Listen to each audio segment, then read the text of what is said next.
Hello, BookTube. I come to you on yet another bleak and barren Sunday. No books to the mail slot, no publisher attention to Steve. And I'm going to console myself, as I always do, with a book tag. This is the intimidating TBR tag, which I found on the channel of the Queen Bee of BookTube, Lindsay Ray. And I thought we'd get right into it. Question number 1. What book have you been unable to finish?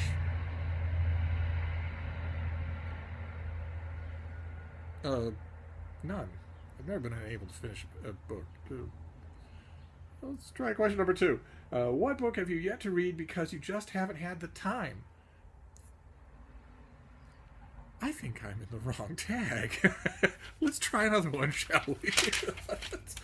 Oh, the classic book tag. I like that much better. Haven't been able to finish. All right, so the classic book tag, which I saw first at Sam's channel, Novels and Nonsense.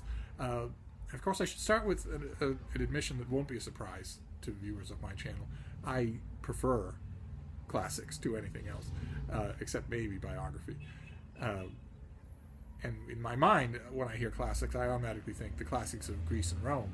But I'm perfectly willing to adapt that to the definition that is used by BookTube, which is, as far as I can tell, anything older than 100 years.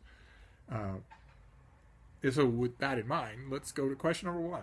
An overhyped classic you really didn't like. Well, in my case, this would be more a question of authors than individual books, whether it be Faulkner and Hemingway in the 20th century, going all the way back to Tobias Smollett, authors that are venerated that I just don't like.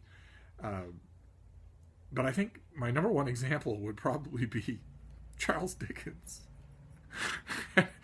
I'll just have to pray that that Katie from Books and Things doesn't hear that, or she'll cut me out of her will. Question number 2. Favorite time period to read about? Lots of candidates for me, but my 2 would probably be ancient Rome, or the Italian Renaissance and the Northern Renaissance. Question number 3. Your favorite fairy tale? Well, I don't really know. I'm certainly not an expert on fairy tales in the way that, for instance, Giselle Bradley is. I don't think I know their history well enough to have a favorite. But I can tell you one thing. They wouldn't be Puss in Boots. Question number 4. What is the most embarrassing classic omission of your reading? Well, if by classic we mean a work of the Western canon, then as far as I know, I don't have any omissions.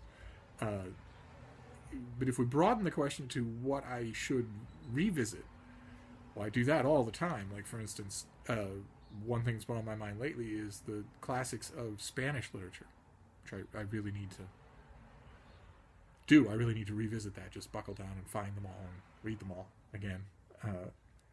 Let's see here. Question number 5. The top 5 classics you would like to read soon. Well, again, if we broaden the question to rereading, I actually do sort of informally slate myself for rereading certain classics. And I have a few in mind. I want to reread The Professor by Charlotte Bronte. I want to reread Oliver Twist. I just got a beautiful Penguin Classic edition of it.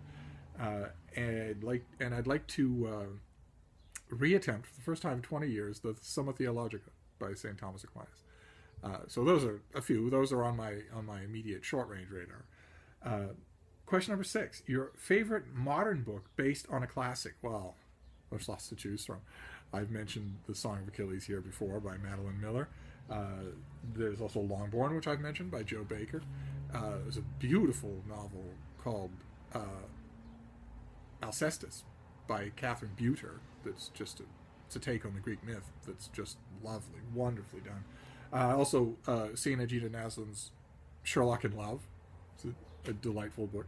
But for me, I think the number 1 choice that I would have right now, and if you ask me this tag of the year, I might say something different. But right now, I think my number 1 choice would be An Arrow's Flight by Mark Merlis, a novel that adapts and weirdly retells Homer's Iliad and a little bit of the Philoctetes of Sophocles with the main character. The main character is the son of Achilles, and he's a gay go-go boy. And there aren't wooden sailing ships; there are giant aircraft carriers, and a little bit hard to summarize, but it is a masterful performance. You should read it right away. Let's see here. Question number 7. Favorite movie based on a classic? Well, I think for fairness' sake, we should probably broaden this to include miniseries, which is the perfect way to adapt anything that's literary, I think. So, you have the BBC Pride and Prejudice. There's also the BBC, it was a delightful BBC adaptation of the Gormenghast novels, starring Christopher Lee and Jonathan Rhys-Meyers.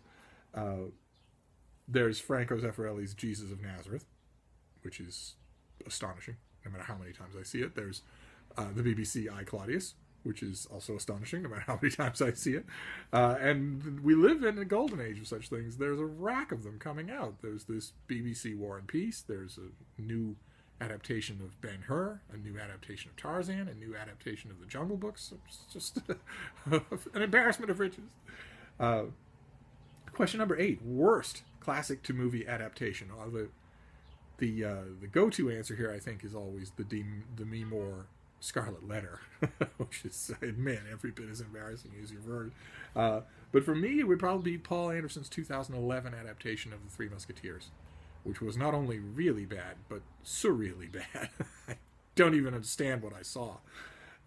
Question number 9. Your favorite editions of classics? Well, that would be Penguin Classics, of course. And question number 10. An underhyped classic you could recommend to everyone. I think the standby answer here is always Cranford by Elizabeth Gaskell. I don't know why. It's a great book. But in my case, what I would like to recommend would be something that's not so much underhyped as sort of avoided by modern readers for an obvious reason. It's huge. It's Samuel Richardson's Clarissa. And in its favor, I should say that if you start to read it, you will love it. No matter how ungodly big it is, you'll wish it were longer. And that's it. That's a much better tag than we started out with. So it'll console me a bit. Maybe I'll curl up with Clarissa for the rest of this bleak and barren Sunday. And I'll see you all tomorrow. Thank you, BookTube.